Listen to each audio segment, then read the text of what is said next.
우리 함께 하나님의 말씀 히브리서 3장 1절에 있는 말씀을 다 함께 보도록 하겠습니다. 그러므로 함께 하늘의 부르심을 받은 거룩한 형제들아, 우리가 믿는 도리의 사도이시며 대제사장이신 예수를 깊이 생각하라. 아멘. 우리 모든 믿음의 하늘 가족들이 우리 노란 글씨로 되어 있는 부분을 다 함께 읽어보도록 하겠습니다. 준비되셨습니까? 같이 읽어보겠습니다. 시작. 그러므로 예수를 깊이 생각하라. 아멘. 우리 믿음의 하늘 가족 여러분 안녕하십니까? 우리 한 주간 열심히 수고해 주시고 또 부족하지만 저를 이 미국으로 또 불러주셔서 잘 대접해 주시고 먹여주시고 입혀주셔서 감사합니다. 한국에서 연락이 왔어요. 굶는 것은 아니냐. 그래서 굶고 있다 그랬더니 무슨 일이냐. 제가 설교를 많이 해가지고 식사를 개인적으로 안 먹고 있다라고 얘기했습니다. 그래서 살이 빠진 것은 아니냐. 빠졌다. 그래서 집에 돌아가면 아마 또 우리 가족들이 잘 챙겨줄 수 있지 않을까 하는 생각이 듭니다. 너무 잘 차려주신 식사들, 또 환하게 인사해 주시며 따뜻하게 손잡아 주시던 손길들로 한 주간을 은혜 가운데 하나님께서 인도해 주셨음을 감사드립니다. 안식일이 시작되었습니다. 우리 안식일이 시작된 거 행복하신 분들 아멘 합시다. 전 내일이면 끝나서 좋진 않지만 그래도 무사히 아프지 않고 이렇게 잘 마무리할 수 있도록 인도하신 우리 하나님께 영광을 돌립니다. 저녁 식사 하셨습니까? 못 드신 분들 계십니까? 제가 사드릴 수는 없지만 집에 가서 맛있게 드시기 바랍니다. 예. 일단 우리가 오늘 예배를 시작하면서 우리 선택에 대해서 좀 보려고 합니다. 제가 아직 미국에서 짜장면 짬뽕집을 못 본 것 같은데 있나요? 나파 지역에도 있습니까? 없어요? 잘 됐네. 그럼 한번 해보도록 하겠습니다. 여기는 이 삼육식 짜장과 짬뽕이니까 염려하지 마시고 저기 목사님이 해물 든 거 가지고 먹으라 이런 거 아니니까 삼육짜장 삼육짬뽕 두 가지 중에 나는 짜장면 먹겠다. 손 드십시오. 짜장면. 손 내리시고. 아니다, 난 시원한 국물 짬뽕 먹겠다. 그렇습니다. 내리시고요. 난 둘 다 먹겠다. 역시 욕심을 가지신 분들, 짬짜면 먹겠다 하시는 분들이 있는데, 자, 그러면 이제 날씨가 조금씩 더워졌는데 물냉면과 비빔냉면 고민되죠? 이거 잘못하면 싸움 납니다. 그러니까 이게 선택만 좀 해보겠습니다. 나는 얼음 동동 띄어져 있는 물냉면 먹겠다. 방송으로 보시는 분들도 손 드셔도 됩니다. 내리시고. 아니다, 무슨 말이냐. 새콤달콤 매콤한 비빔냉면 먹겠다. 예, 내리시고요. 침 막 넘어가시는 분들 계십니까? 네, 감사합니다. 이번에는 탕수육입니다. 탕수육하면 이게 어른들 아십니까? 이게 찍어 먹느냐 부어 먹느냐, 이것 때문에 부부싸움 하는 사람도 있어요. 뭐 그냥 먹으면 되지. 아니에요. 이게 아주 세밀하고 중요한 문제입니다. 자, 표고버섯을 나는 찍어 먹겠다 하시는 분들 손 드시고. 네, 감사합니다. 내리시고요. 또 옆 사람하고 대화하고 있어요. 너 왜 이렇게 손 드냐. 그거 하지 마시고 저만 보시면 되겠습니다. 아니다, 난 부어 먹겠다. 부먹이 여기는 더 많은 걸로 하겠습니다. 내리시고. 자, 이번에는 아주 중요한 부분입니다. 아들이냐 딸이냐. 근데 요거는 제가 해보니까 싸움이 나더라고요. 그래가지고 설명을 좀 드린 후에 선택하도록 하겠습니다. 일단 아들이란 어떤 존재인가. 낳을 때 1촌, 대학 가면 4촌, 군대에서 제대하면 8촌, 장가 가면 4돈에 8촌, 장가 간 아들은 희미한 옛사랑의 그림자, 애 낳으면 동포, 이민 가면 해외 동포, 잘난 아들은 나라의 아들, 돈 잘 버는 아들은 4돈의 아들, 빚진 아들은 내 아들. 저한테 이 둘째 아들이 이런 선물도 줬어요. 5천만 원. 본인이 직접 만들어 가지고. 자, 딸들의 아들 하나면, 제가 설교했지만 넘어올 때 넘어오셔야 돼요. 계속 아까 거 있으면 가지를 못합니다. 준비되셨습니까? 이제 넘어갑니다. 딸 둘 아들 하나면 금메달, 딸만 둘이면 은메달, 딸 하나 아들 하나면 동메달, 아들만 둘이면 목메달. 제가 아들만 둘입니다. 아들 둔 엄마는 모시기를 서로 미루는 바람에 갈 곳 없고, 딸 둘 가진 엄마는 해외여행, 딸 하나 가진 엄마는 딸집 설거지, 아들 하나 둔 엄마는 요양원. 2022년 3대 정신 나간 여자입니다. 며느리를 딸로 착각하는 여자, 사위를 아들로 착각하는 여자, 며느리의 남편을 아직도 아들로 착각하는 여자. 자, 이 정도쯤 됐으면 이제 아들이냐 딸이냐 그러면 싸움 나니까 안 하도록 하겠습니다. 이건 그냥 넘어가겠습니다. 그러면 이제 아주 중요한 선택입니다. 예수님과 사탄 중에 누구를 선택하시겠습니까? 고민하시는 분들 뭐죠? 한번 선택하시는 것도 대답해 주세요. 예수님입니까? 사탄입니까?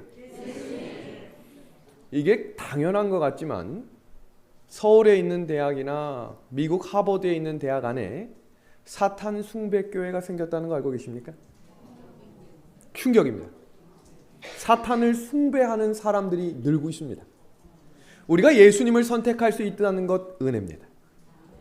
당연한 것이 아니고요. 지금 우리가 이 자리에서 함께 예수님이라고 부를 수 있고 우리 함께 기도합시다 하면 눈을 감을 수 있는 것은 하나님의 축복임에 감사를 드립니다. 그 예수님을 깊이 생각하는 안식일이 시작된 것입니다. 성경 본문 히브리서 12장 1절과 2절의 말씀은 우리에게 이렇게 말합니다.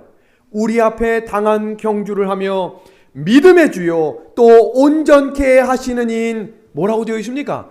예수를 바라보자. 오늘은 이 히브리서 12장의 배경을 좀 한번 공부해 보려고 하는데요. 신약 성경은 총 몇 권으로 되어 있습니까? 갑자기 질문하니까 어렵죠? 힌트 드리겠습니다. 3, 9, 27. 아직 정정하십니다. 27권 책 중에 사도 바울이 쓴 책이 3분의 2입니다. 그 책을 서신서라고 부르는데 서신서에는 공통점이 있어요. 한 사람이 책을 10권을 쓰든 100권을 쓰든 그 책의 내용 핵심은 하나입니다. 그 사람의 사상이 들어있는 거예요. 마찬가지로 이 복음서와 서신서의 사도 바울이 쓴 책에는 쓴 구조가 똑같습니다. 여기 한번 볼까요? 로마서는 총 16장으로 되어 있는데 전반부와 후반부 두 파트로 나눠져 있어요. 첫 파트를 교리편, 두 번째 파트를 실천편이라고 되어 있습니다. 마찬가지로 에베소서는 1장부터 6장까지 되어 있는데 1장부터 3장까지는 교리편, 4장부터 6장까지는 실천편입니다. 그래서 성경 곳곳마다 쓰여져 있는 이 서신서는 교리만을 강조하고 있지 않고 반드시 성도들은 이렇게 살아가야 합니다 라고 하는 실천편을 기록해두고 있다는 사실입니다. 그렇다면 히브리서도 마찬가지일까요? 그렇습니다. 히브리서 1장 1절부터 10장 18절까지는 교리편, 그리고 10장 19절부터 13장 25절까지는 실천편입니다. 그래서 히브리서 11장까지는 믿음에 대한 강조를 기록하고 오늘 우리가 읽었던 히브리서 12장 1절부터 2절까지는 그 믿음이 무엇인지 알았다면 이제 너희는 이렇게 살아가라 라고 이야기하며 쓴 말씀이 예수를 바라봐라. 이해하셨습니까? 오늘 본문 성경에는 중요한 단어 3가지가 나옵니다. 첫 번째, 동그라미에 나오는 단어를 함께 읽어주시길 바랍니다. 뭐라고 되어 있습니까? 이러므로. 두 번째, 뭐라고 되어 있습니까? 경주를 하며. 세 번째, 뭐라고 되어 있습니까? 우리가 소유를 하고 있다. 믿음에 대한 11장의 모든 내용을 압축하며 이러므로 믿음은 경주하는 것인데 그 경주하는 데 있어서 우리가 소유를 하고 있대요. 그게 누구라고 되어 있습니까? 예수님입니다. 그러면 그 예수님을 바라보는 일에 방해되는 몇 가지를 기록해 뒀어요. 그 첫 번째가 무엇인가? 얽매이기 쉬운 죄를 벗어버리라 라고 이야기합니다. 도대체 이 얽매인다는 뜻이 무엇인가? 성경사전에 이렇게 되어 있습니다. 괴롭힌다, 방해한다, 마음을 흩어버린다. 여러분, 염려하다라고 하는 단어의 영어가 worry입니다. worry. 근데 그 worry의 원어의 뜻이 뭔가? 여러분, 사자가 동물들을 사냥할 때 어떻게 죽이는지 혹시 아십니까? 동물의 왕국을 보면 어흥하고 죽이지 않아요. 어떻게 하냐면 모가지를 무는데 단번에 죽이지 않고 숨을 못 쉬게 잡아둡니다. 그러면 모가지가 잡힌 동물은 어떻게 숨을 쉬겠어요? 뭐 하는 겁니까? 염려하는 겁니다. 염려는 숨쉬기 힘들어 마음이 두렵다라고 하는 것이 염려입니다. 그러니까 내가 지금 염려하고 있다는 것은 호흡을 제대로 하기 어렵다. 그 뜻이 무엇인가? 마음이 흩어졌다 이 말입니다. 그리고 끝까지 달라붙어 못 가게 한다. 여러분, 운동선수의 발에 채워져 있는 무거운 쇠사슬, 운동선수의 발에 무거운 쇠사슬이 있으면 경기할 수 있겠습니까? 없겠습니까? 미국의 스포츠 매거진 ESPN에서 10대 어려운 운동에 대한 리서치를 시작했습니다. 거기에 5위 안에 든 종목 중에 하나가 복싱입니다. 여러분, 복싱하면 딱 복장 생각나십니까?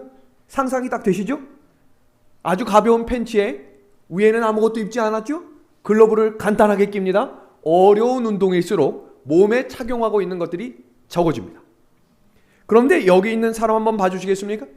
지금 이 사람이 뭔가 복싱을 하는 척은 하고 있는데 이 복장 그대로 하고 있으면 복싱 대회에 나갈 수 있겠습니까? 없겠습니까? 없겠죠. 다음 두 번째입니다. 그 5위 안에 든 종목 중에 하나가 마라톤이었습니다. 마라톤. 달리기를 단순히 동네 한 바퀴 뛰는 게 아니라 42.19를 뛰려면 할만합니까? 제가 한국에 있을 때 7번을 뛰었습니다. 어마어마하게 힘든 운동이에요. 근데 여기서 중요한 것은 이 마라톤을 뛰기 위해 복장이 어때야 되는가? 머릿속에 들어오시죠? 근데 호주에 있는 한 남성이 일을 하다 말고 스트레스를 받았다고 해서 이 복장을 띠고 근무하다 말고 나와서 마라톤에 참여했습니다.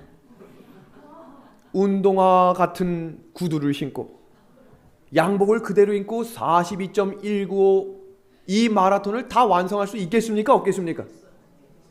여러분들의 마음의 복장을 점검하셔야 합니다. 왜 한숨을 쉬세요? 아휴, 이게 제 귀에까지 들리네. 내 인생에서 후회하는 7가지. 80이 넘으신 어르신들 100명을 대상으로 우리 어르신이 인생을 살면서 제일 후회하는 게 뭐가 있습니까? 라고 하는 질문 중에 넘버 7을 한번 보겠습니다. 벌어지지 않은 일에 대해 걱정한 것. 사람이 걱정하는 것 중에 3분의 2는 일어나지 않는답니다. 저도 아내하고 거의 안 싸우는데 가끔씩 말다툼을 할 때가 있거든요.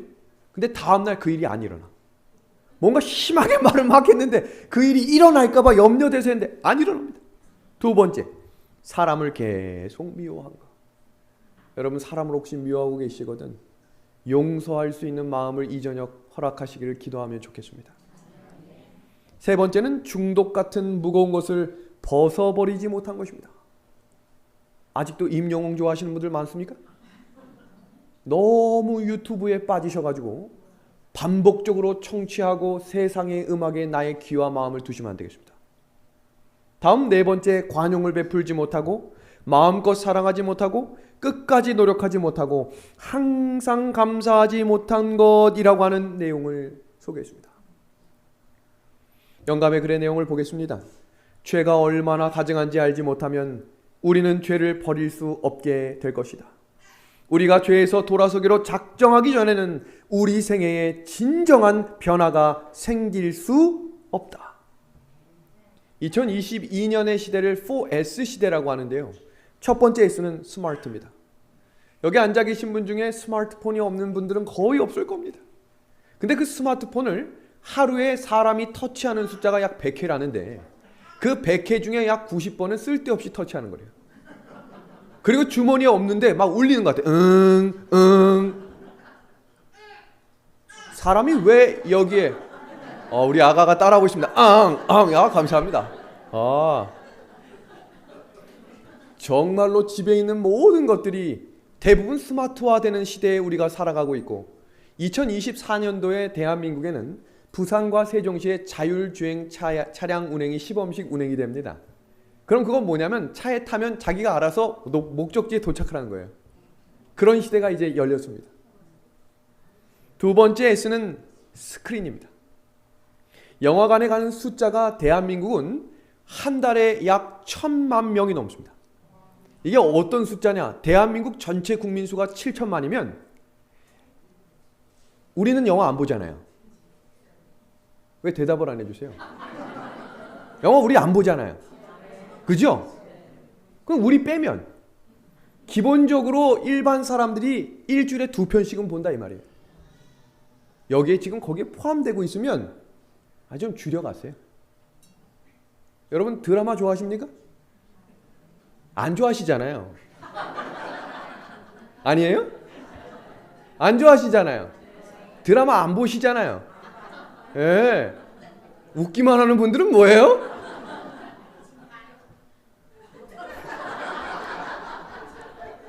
다음은 유튜브 섹스 시대입니다. 유튜브의 90%는 성과 관련된 방송이 올라오는 거예요. 우리가 보는 건전한 방송이라 할지라도 무언가 잘못 한 번만 클릭하면 알고리즘으로 계속해서 따라오는 모든 내용들은 왜요? 옷을 벗어줘야 사람들이 클릭해요. 더 말을 자극적으로 해줘야 사람들에게 먹혀가는 거예요. 그러니까 이 유튜브의 생태계를 보시면 빠져들 수밖에 없어요. 다음 네 번째는 스포츠입니다. 대한민국만 그런 것은 아니라고 생각합니다. 축구, 야구, 미식축구, 사람들이 무언가에 집중해서 빠지기 시작하는 날. 지금 이 S의 특징은 무엇인가? 모두가 다 중독성과 연관이 있다는 거예요. 나도 모르게 빠져드는 것입니다. 더 하고 싶고. 이게 왜 그럴까? 근데 이것들은 눈에 보이는 중독이라면 눈에 보이지 않는 중독들도 많이 있습니다. 커피, 술, 담배. 근데 더 무서운 중독이 무엇인가? 사람을 미워하는 겁니다. 여러분 미워하는 것도 중독이란 말 들어보셨습니까? 미운데 자꾸 더 미워져. 이게 웬일이야? 처음엔 보면 미웠는데 이제 잠들기 전에 생각까지 나네. 왜 그런가? 중독입니다. 그래서 우리가 예수님을 바라보기 위해 얽매이기 쉬운 죄를 벗어버려라 라고 하는 이유는 죄를 벗어버리는 힘이 예수님께만 있다는 사실을 알려주신 거예요. 하나님을 부르라 라고 하는 책을 기록한 집사님이 계십니다. 재림교회 성도님이세요. 이분이 맞선을 보고 나서 7번 데이트하고 남편과 결혼을 합니다. 아들들이 다 장성했어요. 이제 50대 중반의 중후한 부인이 되었습니다. 근데 어느 날 자기 일을 돌아보니까 이 정도면 행복한 가정인 것 같고 참 잘 살았다고 생각을 했어요. 남편과 함께 산책길을 걸으며 손을 꼭 잡고 이렇게 질문합니다. 여보, 나하고 결혼한 거 어떻게 생각해? 질문의 의도 뭐예요? 질문의 의도가 뭐 같아요 지금? 너무 좋지. 이 말 듣고 싶어서 그런 거 아니겠어요? 행복하니까. 근데 남편이 이게 웬일이야? 대답을 안 해요. 처음에 장난인 줄 알고 여보. 대답을 안 하는 것입니다. 분위기가 싸해지기 시작했습니다. 왜냐하면 좋게 시작한 질문에 대답이 안 오면 뭔가 화가 나기 시작하잖아요. 자, 남편이 고민하던 끝에 이렇게 대답을 합니다. 나는 당신과 결혼한 것이 너무 후회돼서 오토바이 타고 가다가 전봇대에 부딪혀 몇 번이고 죽고 싶었지. 그날 밤 이 집사님이 충격을 받아 잠을 자지 못했습니다. 얼마 있지 않아 주변에 이웃에 이사 온 가정이 있었습니다. 그런데 주변의 할머니가 한 말을 듣고 또 충격을 받아요. 주변의 할머니가 시어머니에게 찾아와서 이렇게 말합니다. 이 시어머니가 이런 질문해요. 이사 온 집 사람 어때? 그랬더니 이 할머니가 이렇게 얘기하네요. 당신 며느리하고 꼭 닮았지? 궁금하잖아요.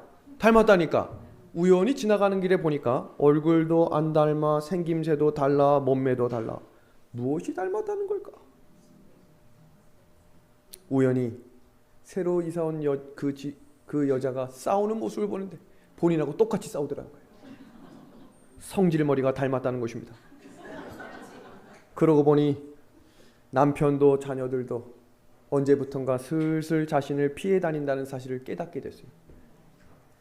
생각하지 않고 볼 때는 몰랐는데 왜 그럴까 하고 보니까 슬슬 밥만 먹으면 방으로 들어가고 가능하면 대화하는 자리를 피하는 모습을 깨닫게 된 것입니다. 절망이었습니다. 그래서 이분이 결심을 했어요. 내가 변해야겠다. 근데 여기서 중요한 것은 내가 변해야겠다고 결심한 겁니다. 그렇게 결심하면 화가 날까요, 안 날까요? 뚜껑이 계속 열리는 것입니다. 남편이 하는 일을 참으며 3번까지 참았대요. 3번. 그러니까 참을 만큼 참았습니까?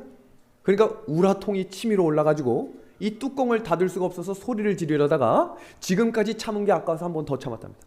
그렇게 9번을 참았답니다. 대단합니까? 박수 쳐줄 만한 거죠. 근데 이 결정적인 일이 시작됐습니다. 참을 만큼 참았는데 이번만큼 참으면 죽을 것 같아서 소리를 낸탕 지르려고 하다 입을 막았대요. 지금까지 참은 게 아까워서. 그래가지고 주방으로 가가지고 분노의 설거지를 했다. 분노의 설거지를 하는데 화가 안 풀리더라는 겁니다. 그래가지고 소리 지르러 가다가 샤워실로 갔답니다.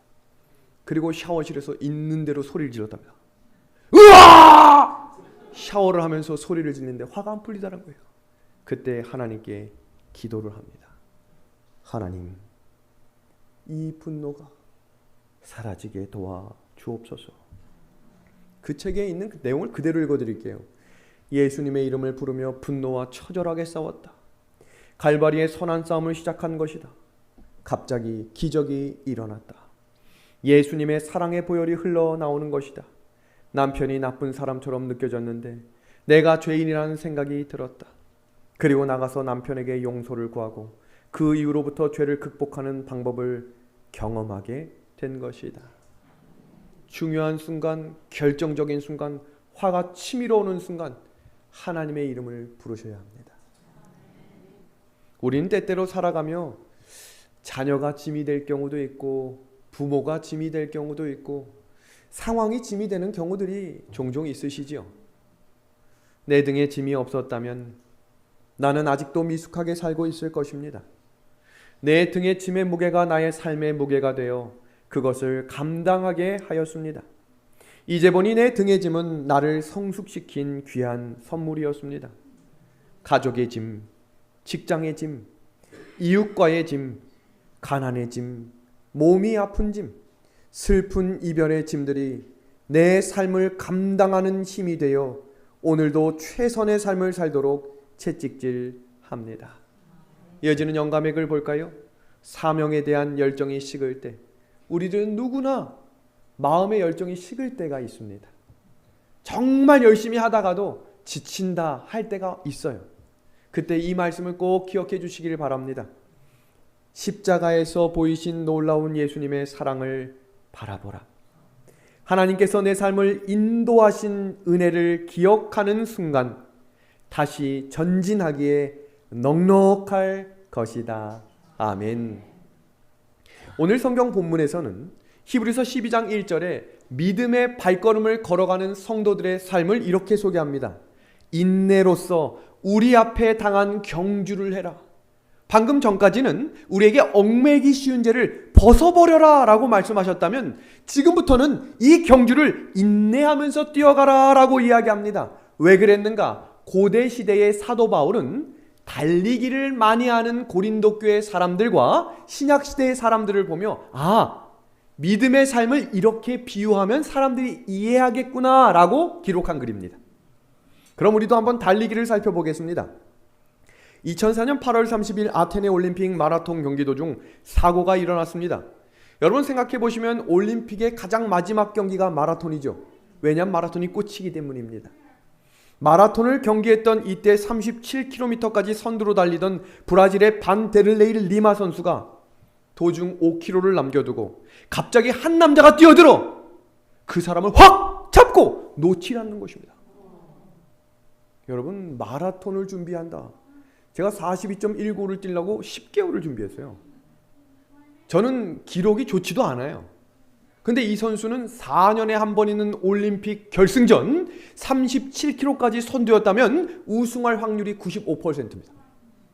근데 그 선수를 어떤 이름도 모르고 얼굴도 모르는 사람이 나타나가지고 반갑다고 붙잡는 게 아니에요. 갑자기 붙잡더니 자 생각해보세요. 37km까지 뛴 이 사람의 몸에 힘이 다 빠졌을 겁니다. 근데 그 사람을 붙들고 놓지 않으니 이 사람이 반항을 할 거 아니에요. 둘이 같이 넘어졌습니다. 그러니까 저 2위부터 50위까지 있는 사람들이 다 지나쳐가는 것입니다. 여러분이 만약 그 선수라면 지금 기분이 어떻겠습니까? 얼마나 억울하고 얼마나 속상했을까요? 경찰이 이 사람을 붙들었습니다. 당신 뭐야? 종말론자, 정신 나간 미친 정신병자였습니다. 자기가 전 세계에 얼굴이 한번 나오고 싶은데 얼굴이 나올 수 있는 방법이 뭘까 고민을 하다가 올림픽에서 1등하는 사람하고 붙잡고 넘어지면 더 피값이겠구나. 그래서 이 사람을 붙든 것입니다. 죽어도 안 나요. 제발 놔주세요. 안 놓는 것입니다. 이 사람이 경찰에 의해서 손이 떨어졌습니다. 이미 50위권 밖에 있는 사람까지 다 지나치고 어디서부턴가 큰 함성이 울려 퍼지기 시작합니다. 뭐예요 지금? 결승점에 1위가 들어간 거예요. 여러분, 이 반데를레이 리마 선수는 이제 어떻게 해야 되겠습니까? 이제 짐 싸서 집에 가면 될까요? 많은 사람들도 리마에 대한 관심이 사라졌습니다. 근데 이 사람이 터덜터덜 걷기 시작하는 것입니다. 아무도 바라봐주지 않았지만, 아무도 응원해주지 않았지만 천천히 걸어갔습니다. 그런데 이게 웬일입니까? 올림픽 스타디움에 들어섰는데 먼저 들어갔던 1위부터 49등까지 집을 가지 않고 기다려주고 있는 거예요. 왜요? 얼마나 힘들게 연습한 걸 알거든요. 얼마나 어렵게 이 과정까지 온 걸 알거든요.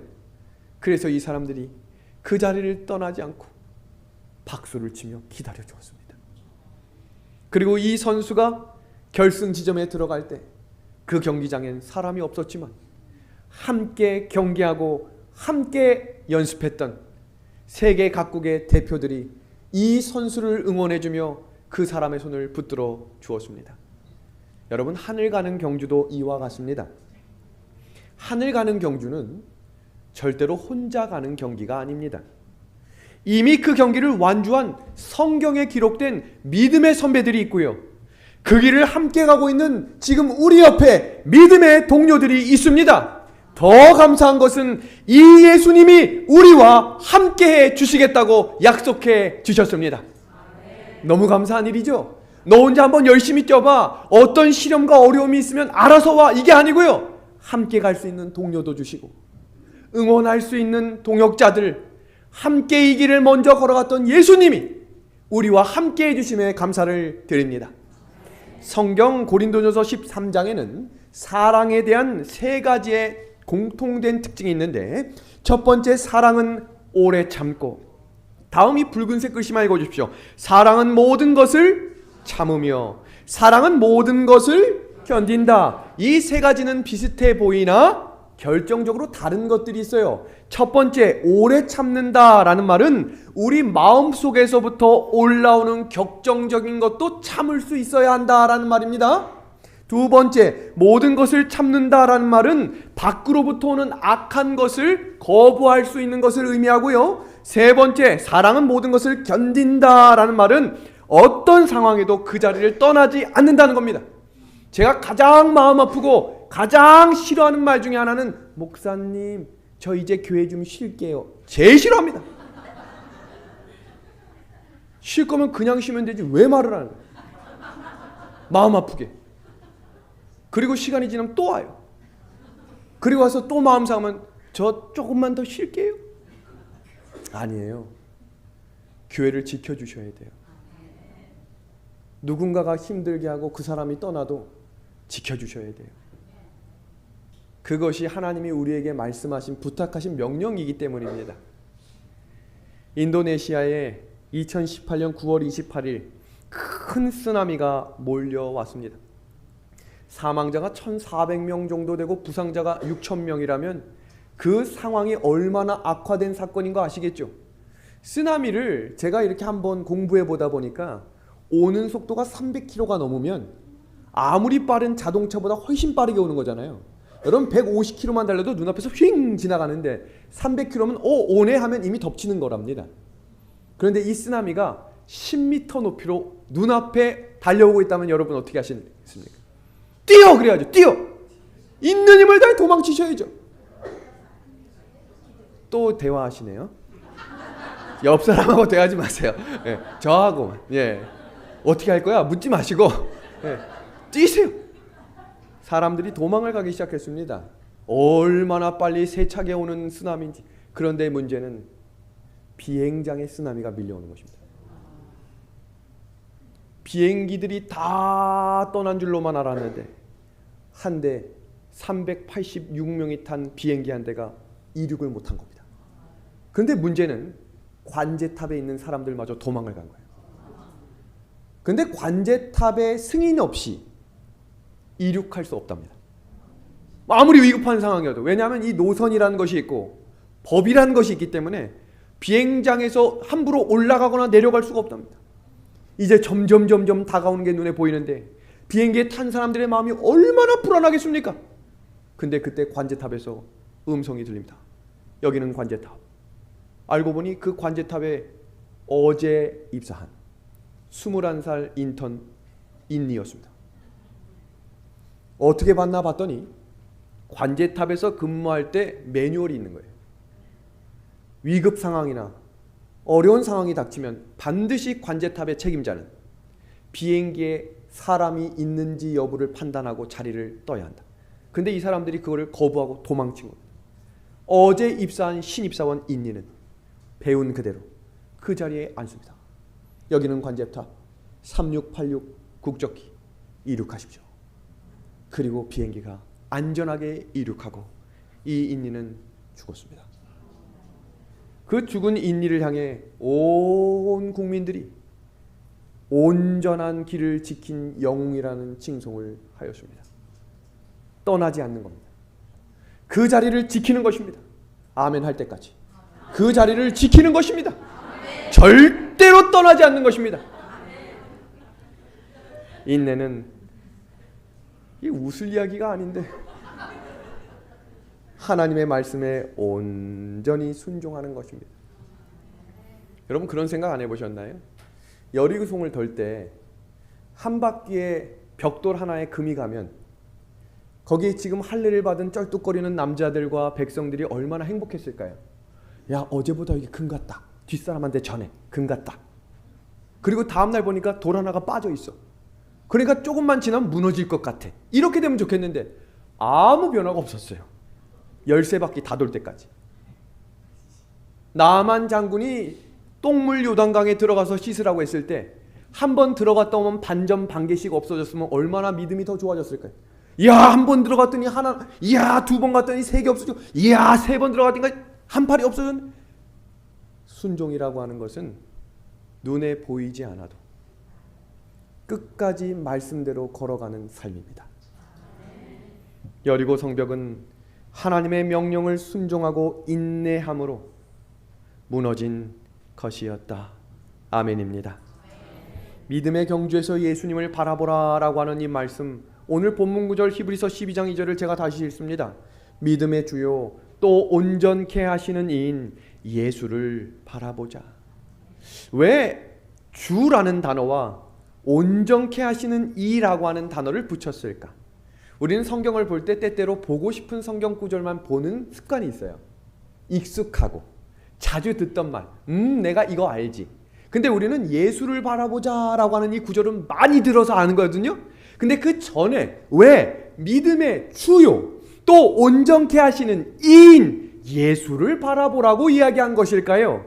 그 이유는 다음과 같습니다. 주라고 하는 단어는 시작 대신 창조주를 말씀하는 것이고, 온전케 하시는 이라고 하는 것은 텔레오테스라고 하는 끝을 말하는 것입니다. 기억하십니까? 알파와 오메가.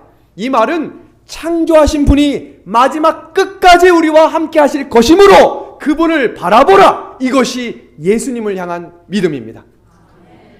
예배를 견디는 7가지 유형이 있답니다. 첫 번째, 멀거니 강단을 응시하는 딴 생각파. 오늘 집에 가서 드라마가 어디부터 시작하더라? 이런 얘기하면서 예배 드릴 수 있다는 거예요. 두 번째, 주보에 밑줄을 그으며 교정까지 보는 읽기파. 저는 한 장로님이 얼마나 예배를 열심히 드리시는지 성경을 필기하는 줄 알았어요. 근데 알고 보니까 예배 끝나고 내렸는데 목사님 여기 토시 하나 틀렸네요. 저는 하늘이 무너지는 줄 알았어요. 표정이 너무 거룩해가지고. 세 번째입니다. 졸면서 예배드리는 수면파. 네 번째, 수시로 시계를 들여다보며 확인하는 시간절약파. 재림 성도들은 12시가 지나면 재림이 오는 줄 압니다. 다음, 예배 후에 있을 회의를 준비하는 회의파. 다음은 성경 읽기로 시간을 때우는 실속파. 다음 일곱 번째는 스마트폰으로 성경 구절 찾다가 뉴스 보는 산만파. 우리들의 모습 아닙니까? 예배를 드리러 와서도 여전히 복잡한 마음으로 사람의 행동과 마음을 가장 강력하게 영향을 끼치는 것은 오감 중에 무엇일까를 하버드에서 연구했습니다. 도대체 무엇일까? 사람의 행동과 마음을 주관하는 가장 강력한 영향력, 그것은 시각이라고 발표가 됐습니다. 시각적 자극이 우리의 사고와 행동에 미치는 영향은 우리가 생각하는 것보다 크다. 전두엽과 이 뇌 분비를 관장하고 있는 이 옆에 이 뇌에 가장 강력한 힘을 부여하는 70%의 힘은 보는 것이랍니다. 그래서 무언가를 본다라고 하는 것은 매우 매우 중요하답니다. 이 연구소에서 또 하나 발표한 내용이 있는데요. 사람이 힘이 들거나 눈이 피곤하거나 사람의 마음이 낙심했을 때 그 마음을 회복하는 것이 있는데 그것은 바로 녹색을 보는 거랍니다. 여러분, 그래서 한 주간 고생하시고 수고하신 여러분들을 위해 지금부터 선물을 드리려고 합니다. 지금부터 녹색을 보여드리겠습니다. 준비되셨습니까? 그냥 녹색을 보시면서 상상을 해주세요. 향그럽고 싱그러운, 자, 여러분을 이곳으로 초청합니다. 함께 거니시겠습니까? 심호흡 하셔야죠. 그럼 여기 공기가 안 좋아요. 자, 다음, 여기입니다. 해가 뜨는 이 초록. 다음은 여러분을 녹차밭으로 초대합니다. 이야, 괜찮죠? 다음은 강입니다.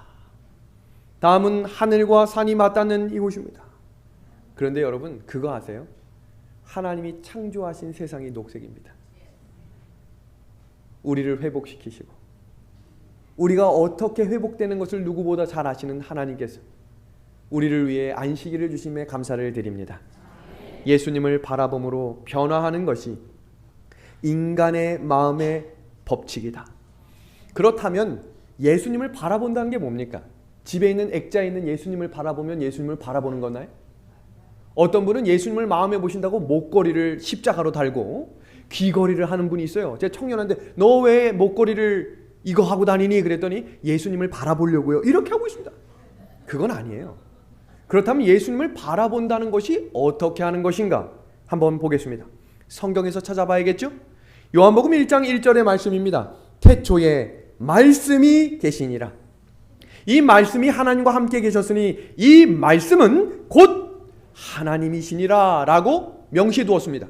근데 이어지는 14절에 이렇게 말씀하셨어요. 말씀이 육신이 되어 우리 가운데 거하심에 우리가 그 영광을 보니 아버지의 독생자의 영광이요 은혜와 진리가 충만하더라. 이 두 구절을 살펴보면 예수님을 바라본다는 의미가 무엇인지 정확히 나와 있습니다. 말씀이 곧 하나님이라고 했고 그 하나님이신 말씀이 뭐라고 되어 있습니까? 육신이 되어 오신 누구라고 되어 있어요? 예수님이라고 되어 있죠. 그러면 예수님이 곧 뭐라는 겁니까? 말씀이라는 겁니다. 그럼 예수님을 바라본다라고 하는 것은 뭘 본다는 얘기입니까? 말씀을 본다는 것입니다. 그래서 영감의 글은 우리에게 이렇게 이야기합니다. 사단은 그가 성경 연구를 게을리하고 기도를 등한히 하도록 유혹할 수 있는 자는 모두 자기의 공격으로 정복할 수 있다는 것을 잘 안다.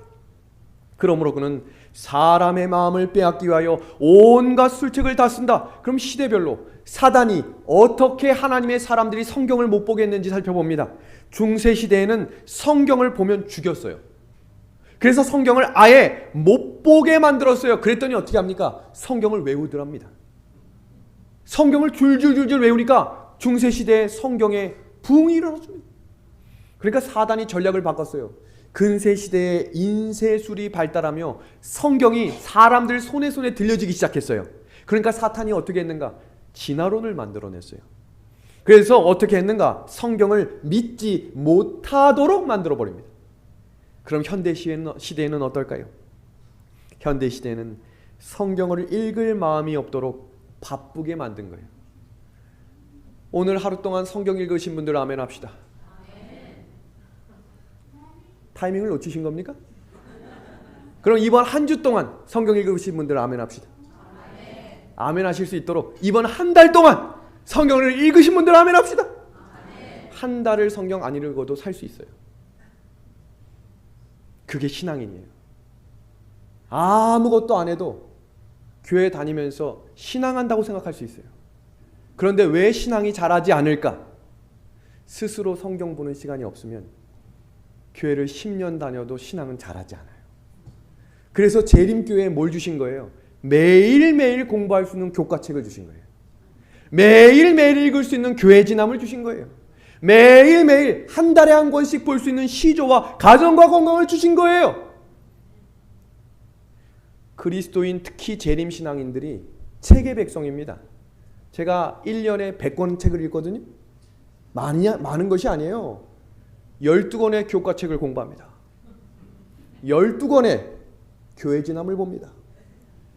12권의 시조를 봅니다.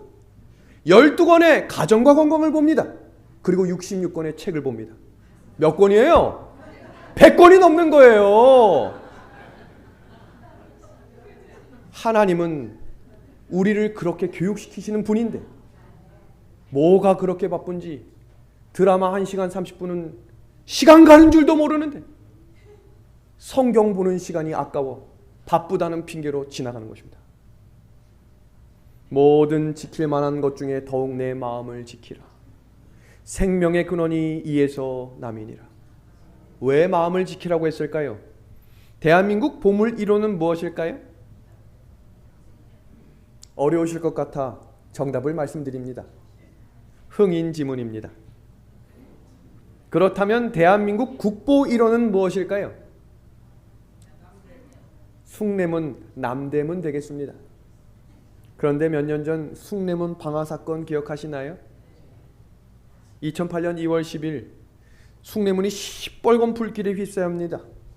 어떤 일인가? 토지 보상에 불만을 품은 60대 아저씨가 라이터로 던졌는데 탄 거예요. 여러분, 보물이면 지켜야죠.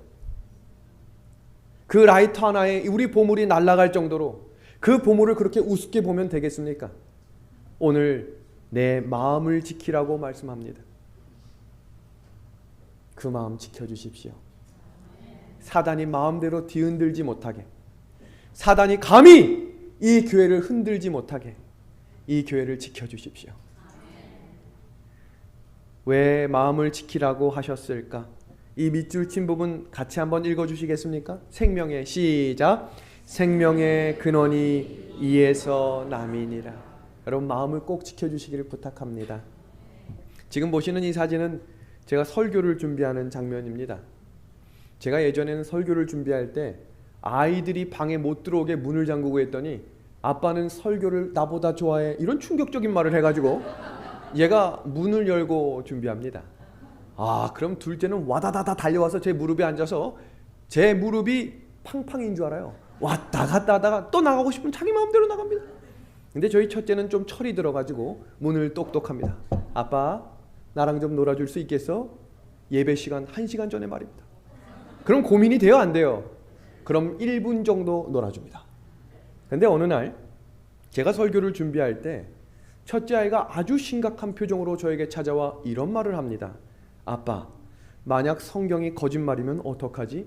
충격이었습니다. 목사의 아들 윤태섭이가 갑자기 아빠, 이 성경이 거짓말이면 어떡하지? 초등학교 1학년 때 일입니다. 이 8살 초등학교 1학년 아이는 서울 삼육초등학교를 다니고 있었습니다. 사랑반 1학년 1반. 그런데 수업 시간에 토론이 시작된 것입니다. 그 반이 총 28명인데 28명 중에 재림신앙을 하는 아이가 한 명입니다. 윤태섭. 요즘 삼육초등학교의 현황입니다. 자, 근데 초등학교 시간에 교과서에 기록된 내용이 진화론이 되어 있어요. 그러니까 선생님이 칠판에다 창조론이 맞을까, 진화론이 맞을까 토론을 시작하자 그랬더니 27명이 뭐라고 하겠어요? 진아론 그러는 거예요. 그랬더니 태섭이가 이렇게 말합니다. 창조론 이렇게 얘기했습니다. 친구들이 가만 두겠습니까? 친구들은 싸울 때 목소리로 싸웁니다. 27명이 다시 얘기합니다. 진아론 얘기합니다. 태섭이가 어떻게 했겠어요? 창조론이 아닌가? 이 아이가 설명할 만한 논리가 없는 거예요. 태초에 하나님이 창조하셨다는 걸 얘기하면 거짓말! 27명이 얘기하는 것입니다. 그 아이가 마음에 주눅이 들어 어깨가 축 처진 채 제 무릎에 앉았습니다. 그럼 제가 다음에 와라 이렇게 얘기하겠습니까? 모든 것을 내려놓고 이 아이에게 이야기를 시작했습니다. 태섭아, 아빠가 말이야 옛날 이야기가 시작됩니다. 대학교를 다닐 때 일이었어. 대학교를 다닐 때 제가 목회를 나올까 말까 3번을 심각하게 고민했던 적이 있어요. 만약 그때 제가 그 결정을 잘못했으면 아마 여러분들 앞에 서는 일은 없었을 겁니다.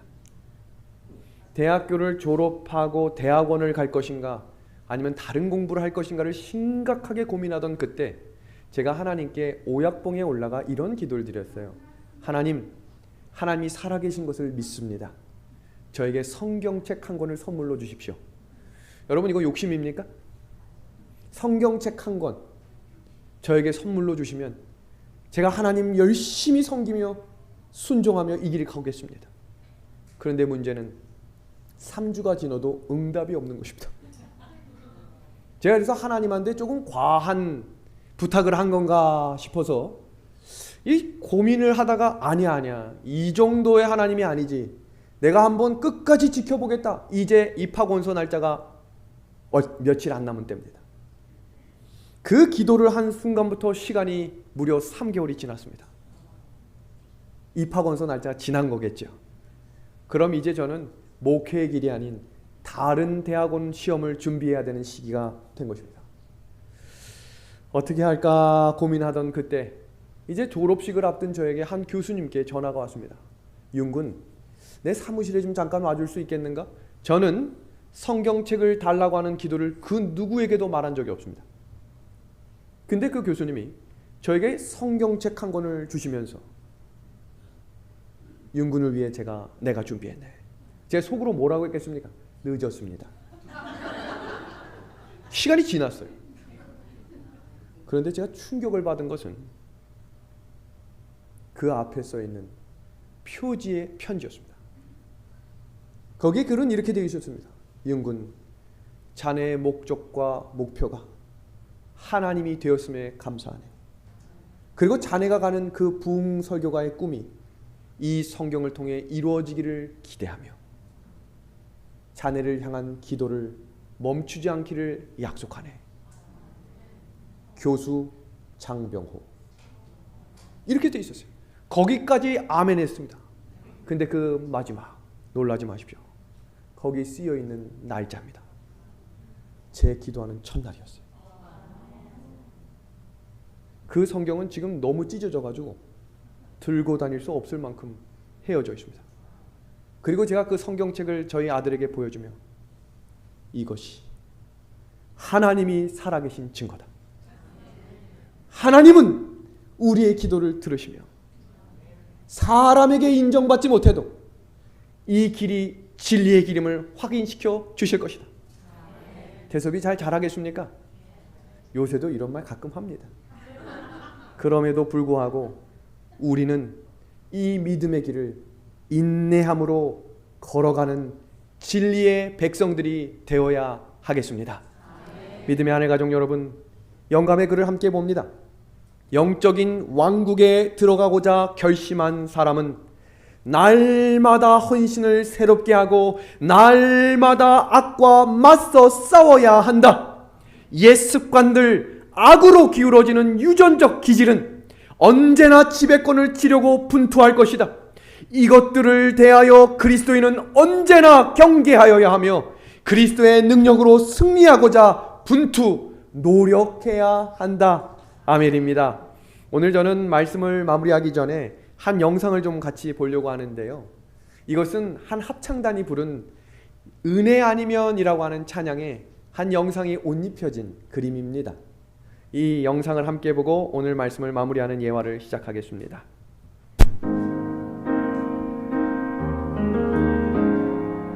볼륨을 조금 높여주십시오.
좋으시죠? 왜 좋을까요? 이보다 좋은 노래도 많고 이보다 좋은 그림도 더 많을 텐데 예수님이셔서 그래요. 제가 이 찬양과 이 음악을 들을 때마다 많이 용기를 내고 힘을 얻습니다. 왜냐하면 우리가 은혜로 살아갈 수밖에 없는 존재이기 때문입니다. 이제 그 시즌2의 두 번째 이야기. 자꾸 울다가 웃으시면 안 돼요. 땅을 샀는데 코로나가 터졌습니다. 문제가 심각해진 거예요. 이제 4개월 남았습니다. 방을 빼야 되는 거예요. 근데 연장할 수 있는 돈도 없어요. 어떻게 해야 할까 고민하던 중에 한 집사님이 이렇게 얘기를 하세요. 여러분 기억하십니까? 2020년 3월 21일이 안식일이었는데요. 그날 대한민국의 신천지 코로나 사건이 터졌던 때예요. 근데 이게 웬일입니까? 그 신천지가 우리 교회 옆 건물에 있었네. 모르는 거예요, 우리도. 그러니까 우리도 한 통속으로 연결이 돼가지고 폐쇄 명령이 내려진 거예요. 그랬더니 저하고 새벽 기도를 8개월 하셨던 그 여집사님이 이렇게 조용히 찾아와 말씀하십니다. 목사님, 우리도 교회 문 잠깐 닫을까 봐요. 그래서 이렇게 얘기했어요. 지사님! 정신 차리셔야 돼요. 우리는 원래 거리두기 했잖아요. 우린 교인이 7명밖에 안 되는데 40평이에요. 원래 거리두기를 했어요. 원래 하나님께서 지금 거리두기를 다 하셨는데 왜 우리가 지금 문을 닫아야 합니까? 그리고 얘기했어요. 지금 문 닫으면 이 교회 영영 문 닫습니다. 우리는 계속 전진입니다. 그렇게 계속해서 전진해 나갔습니다. 기억하실는지 모르겠어요. 2020년 7월, 8월은 대한민국에서 역사상 가장 길었던 장마였습니다. 52일간의 장마. 삽도 푸지 못한 채 시간만 흘러갔습니다. 제2차 건축 헌금을 해야 하는데 건물이 올라가야 헌금을 하죠. 시작도 안 하는데 헌금만 어떻게 합니까? 그러니까 문제가 생긴 겁니다. 숫자가 적은 사이에 불신과 불평이 시작된 것입니다. 그것을 감당할 수가 없는 거예요. 그때 저에게 기름을 붓는 일이 시작됐습니다. 태섭이와 예섭이가 저를 찾아온 것입니다. 아빠, 옆 교회 다니는 애가 그러는데 우리 교회 어린이반 없으니까 자기 교회 나오라는데? 그러니까 둘째가 얘기합니다. 아빠, 나도 갔다 할까? 피눈물이 났습니다. 사실 1년 반 동안 이 아이들이 어린이반을 못했어요. 그 전에 삼육중앙교회는 어린이가 70명입니다. 얼마나 재밌게 패스파인더하고 활동했는지 몰라요.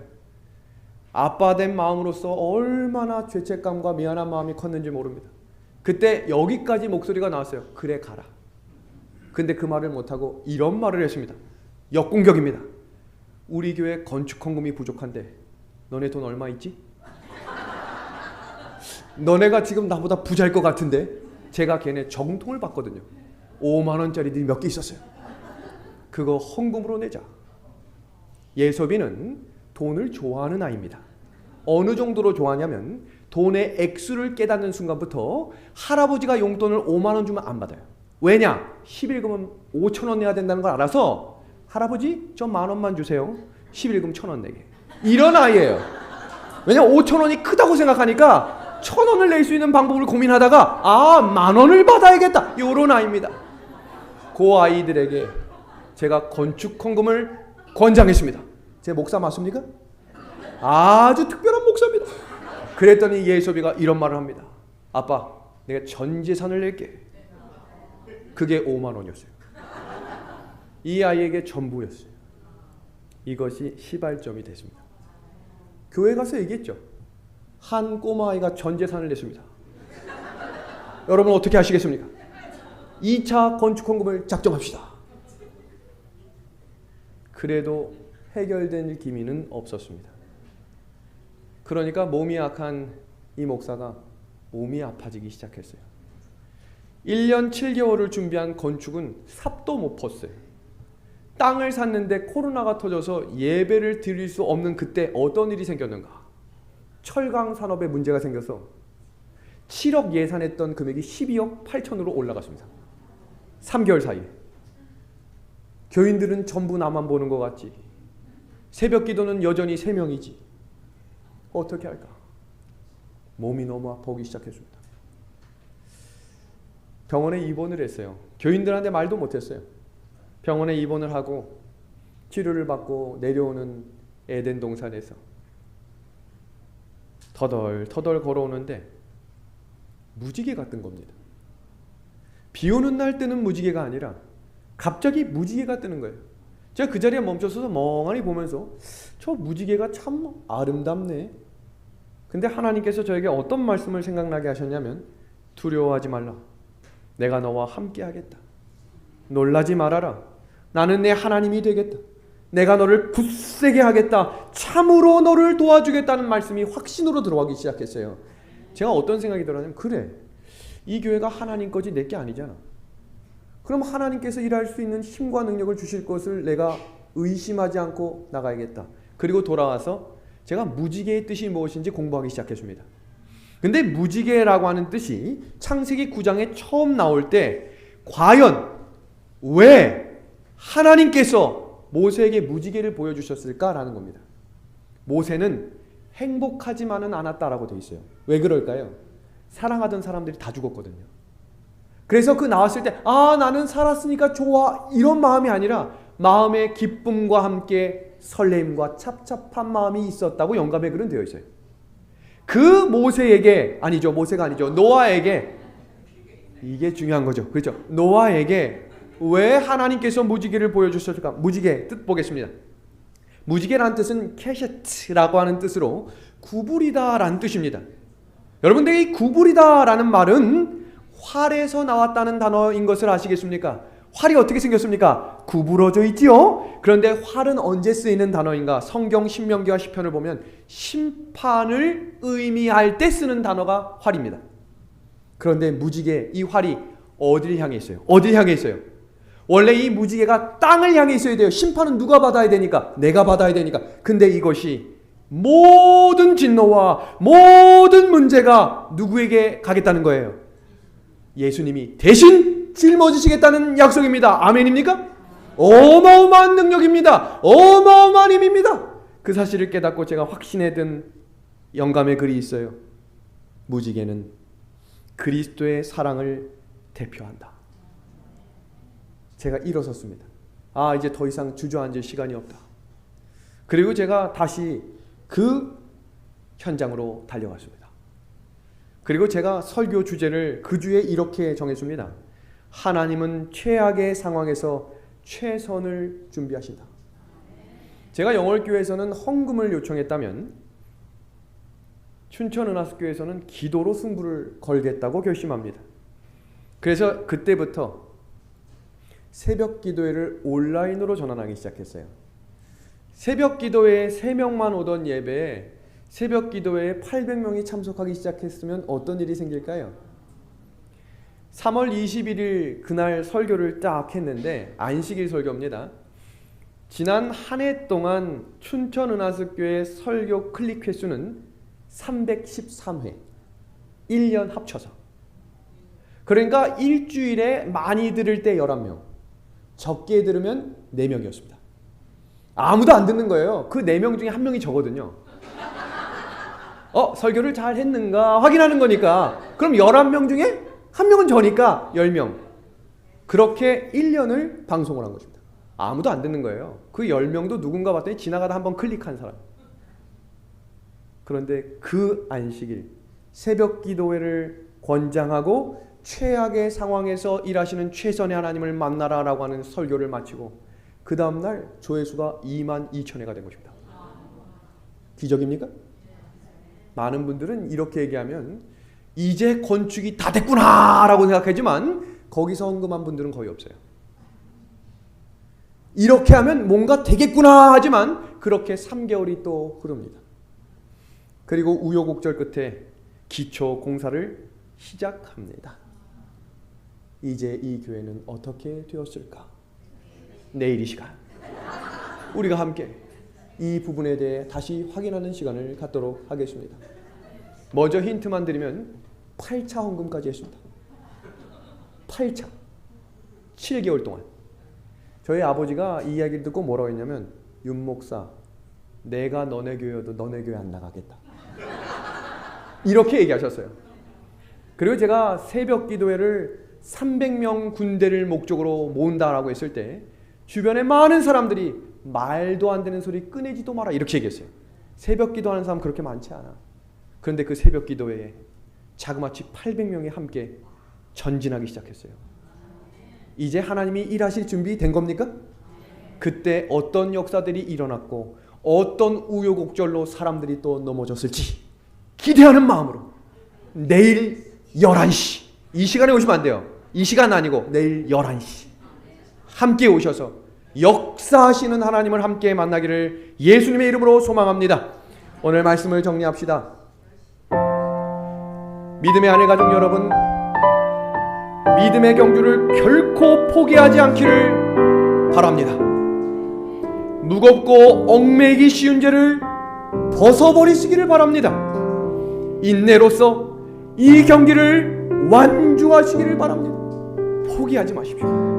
끝날 때까지 끝난 게 아니에요. 이제 3개월밖에 남지 않은 이 건축, 하나님이 끝내시지 않았다면 제가 이 자리에 서 있겠습니까? 시작과 끝이 되시는 우리의 예수님을 바라봄으로 예수님 다시 오시는 그날 함께 하늘 가는 주의 백성 되기를 우리 예수님의 이름으로 기도합니다. 오늘 말씀을 마치겠습니다. 오늘 이 시간은 제가 기도하고 마치겠습니다. 하나님, 이 한 주간을 은혜 가운데 인도하여 주셔서 감사합니다.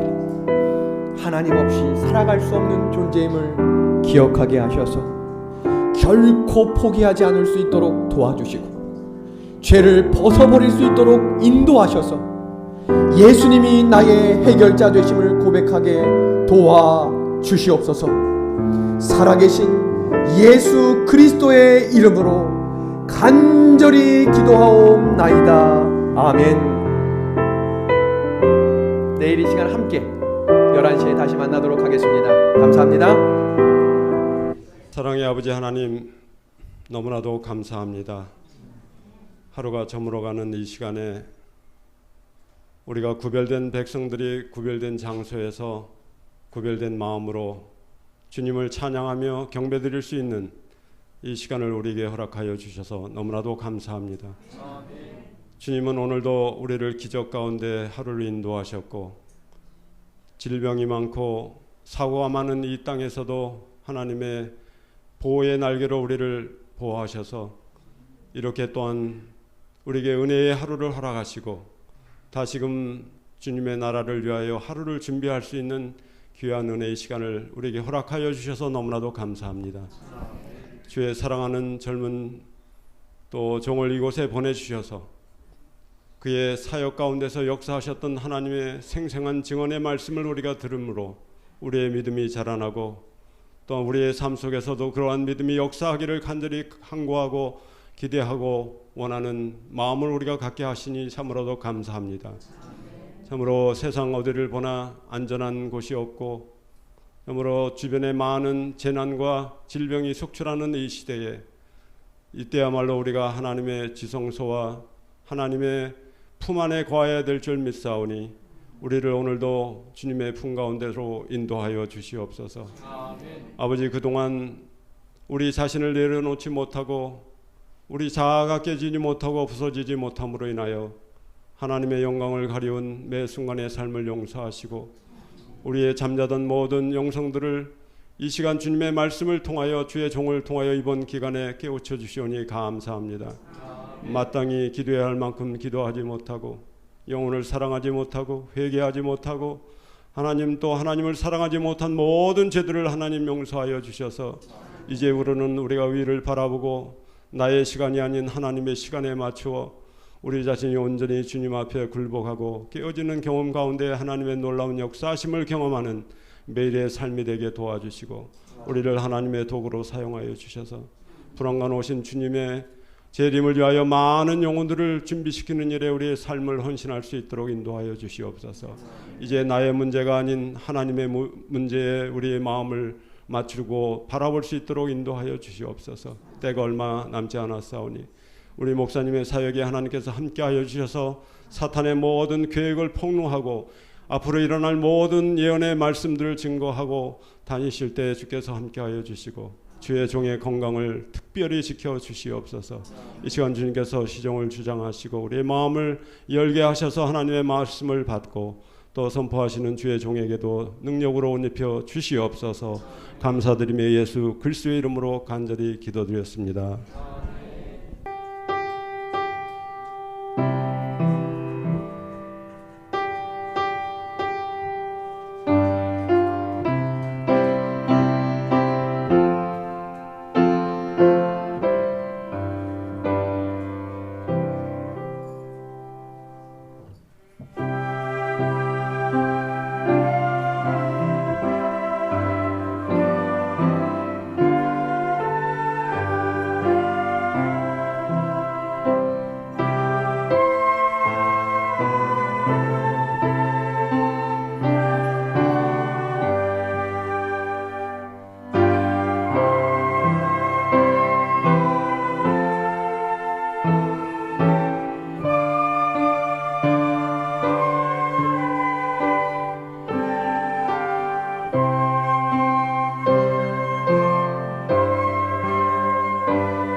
(10시) 참으로 감사합니다. 10시인데 9시 50분부터 찬양이 시작되겠습니다. 저희가 우리 윤호영 목사님을 초청하고 싶다는 얘기를 2년 전쯤에 우리 직원회에서 이야기가 나왔었습니다. 그때 목사님께 연락을 드렸는데 한참 은하수 교회가 건축 진행되고 이제 봉헌 예배까지 드릴 계획이 있어서 그 첫 해는 어려우시다 그랬고 어렵겠다 싶었는데 혹시 다음에 되시면 알려주십시오 했다가 목사님께서 다음 해에 오시게 이렇게 됐습니다. 저희가 2년을 기다렸었는데요. 여러분 참으로 많은 부흥의 경험을 하지 않으셨습니까? 목사님의 연세에 부흥회를 이렇게 하시면 여러분 장래와 희망이 보이지 않으십니까? 여러분에게 어떤 개인적인 꿈이 있으셨는지 모르겠습니다. 우리 윤영 목사님 꿈이 저도 몰랐는데 한 주간 이렇게 부흥을 줄 수 있는 목사님을 보며 저도 많은 자극과 은혜를 받았는데요. 목사님의 꿈이 부흥 설교자였다는 것을 제가 오늘 처음 들었습니다. 그래서 그 꿈을 이렇게 이루고 계시는 모습이 참으로 감동이 되는데요. 목사님도 그냥 그 꿈을 접을 뻔했던 것을 우리 장병 목사님 성경책을 받고 오늘에 왔고 또 춘천 은하습교회 아름다운 영월교회와의 간증이 우리에게 들려지는데요. 우리 한 분 한 분 모든 분들의 그 꿈, 하나님께서 여러분 각자에게 품으신 그 꿈을 여러분 이 기간에 내일까지 꼭 들으시고 언젠가 여러분도 우리 목사님처럼 나의 꿈을 다시 일으켜 세워주시고 나의 꿈을 이루게 해주신 그 주인공이 꼭 되시기를 바랍니다. 저도 개인적으로 그렇게 되기를 원하는 마음이 이번에 꼭 생겼습니다. 한 주간 동안 우리 한 번도 우리 목사님께 박수를 드리지 못했습니다. 우리 내일 오전이 있지만 오전에 좀 박수 치기가 좀 곤란해서 우리 목사님 훌륭한 부흥 설교자의 꿈을 정말 놀랍게 이룰 수 있도록 여러분 기도해 주신다는 마음으로 한번 우리 박수 마음 보내겠습니다. 감사합니다. 여러분 이제 목사님과는 내일이 마지막입니다. 이제 시간이 되시면 실리콘밸리에서 다음 주 목, 금, 토에 예언의 말씀이 있으시니까 혹시 가능하시면 또 함께 참여해 주시고요. 내일 오전 9시 50분부터 찬양이 시작되고 목사님이 여러분이 열심히 오시고 손님도 초청해 오시고 잘 들으셔서 스페셜 보너스로 예언 강의를 딱 한 편으로 요약해서 그렇게 주시겠습니다. 여러분 놓치시면 안 되겠죠? 혹 놓치시면 유튜브에서 검색하실 때 윤호영 목사님 성함을 치시고 요한계시록 치면 요한계시록을 57편을 정리해 두셨습니다. 그리고 윤호영 목사님하고 다니엘서 하면 43편이 되어 있고요. 그리고 그 외에도 많은 말씀들이 유튜브에 있습니다. 여러분 일주일간 지금 6번 들었는데 이 정도 부흥을 경험하면 정말 부흥할 말씀들이 많이 있으니까요. 열심히 시간 내어서 들으시고 많이 소개해 주시고 전달해 주시기 바랍니다. 예. 그리고 목사님과 내일 가기 전에 좀 악수도 하시고 사진도 찍고 관계를 좀 맺어 두시면 여러분이 앞으로 보시는 유튜브가 그냥 한 사람의 설교가 아니라 여러분과 아주 잘하는 하늘나라에서 함께 만나서 누군가를 인도할 그런 특별한 말씀으로 들리리라 생각됩니다. 목사님과 짧은 시간 많은 추억 남기시기 바랍니다. 주중에 한 주 동안 여러분 저녁 음식 맛있게 잘 드셨습니까? 우리 강사님은 말씀 준비하느라 못 드셨지만 여러분 그 수고하신 모든 집사님들께 우리 한번 감사의 박수 드리기 원합니다. 감사합니다. 매주 안식일 파트락이 이거 못지않게 잘 나옵니다. 여러분 생각이 나시면 안식일 날 꼭 방문해 주시면 좋겠습니다. 그리고 우리 전신 마사지 봉사를 해주신 전영철 장로님, 그리고 발 마사지 봉사를 해주신 우리 엄영대 장로님, 정선옥 사모 참으로 감사합니다. 우리 박수 부탁드립니다. 혹시 이 자리에 여러분 지난 한 주간 침을 맞고 아프던 허리, 아프던 어깨 뭔가 좋아지신 분 한번 손 들어 보시겠습니까?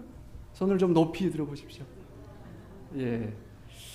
안식일 학교 그 9시 반 순서가 있었더라면 내일 간증을 다 부탁드리고 이야기를 해드리고 싶은데 제가 옆에서 보면서 많은 분들이 좋아지고 참 기뻤습니다. 작년에도 그랬고요. 그런데 그 홍만희 한의사님이 일주일 있다가 이제 아쉽게 떠나시는 것이 아니라 이 근처에 가까운 곳에 이제 완전히 이사 오시게 되었습니다.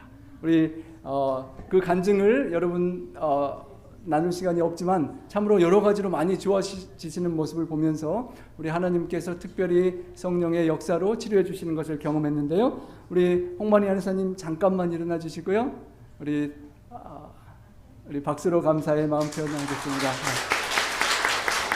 그래서 우리 한의사님의 명함을 보시면 우리 한의사님이 중동 선교 가셔서 가시기 전과 후가 많이 달라졌는데 엄청 건장하시고 잘생기시고 주름도 없었는데 3년 ICC에 있는 중동 선교를 하시고 조금 더 그렇게 연만하시게 보이시는데요. 대단하신 우리 선교사님이셨습니다. 여러분 그 명함도 가져가시고 주변에 아프신 분들 소개해 주셔서 가까이 계실 때 많은 도움 얻고 또 그 침수를 통하여 우리 창조주 하나님 만나게 되는 그런 계기가 되기를 간절히 바랍니다. 예, 내일 오전은 9시 50분부터 시작되고요. 9시 50분에 10시에 설교 제목이 주님 다시 오십니다. 준비합시다 입니다.